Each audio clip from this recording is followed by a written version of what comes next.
আমি আছি এখন তুর্কি ইস্তাম্বুল এয়ারপোর্টে। এই এয়ারপোর্ট থেকে প্রতিদিন হাজার হাজার মানুষ তাদের গন্তব্যে পৌঁছানোর জন্য তুর্কি এয়ারলাইন্স পছন্দ করে।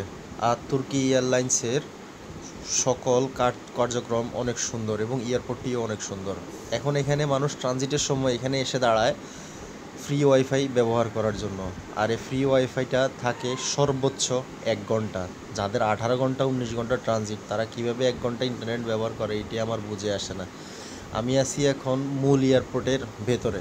এয়ারপোর্টের ভেতরে ঢুকলেই মনে হয় যেন এটি অনেক বড় একটা শপিং কমপ্লেক্স। সবাই এখানে শপিং করার জন্য আসছে, কিন্তু আসলে না, এখানে সবাই ট্রানজিট করে তাদের গন্তব্য যাওয়ার জন্য এখানে এসেছে। এছাড়াও এখানে রয়েছে আরও নামি দামি ব্র্যান্ডের দোকান, স্বর্ণের দোকান আর বিভিন্ন ধরনের দোকান। কিন্তু এখানের দাম, জিনিসপত্রের দাম আকাশচুম্বী। আর এয়ারপোর্টের ভিতরে যখনই আপনি ঢুকবেন, তখনই আপনার কাছে মনে হবে যে বিশ্বের হয়তো অন্যতম কোনো একটি বড় শপিং মহলের ভিতরে আপনি ঢুকছেন।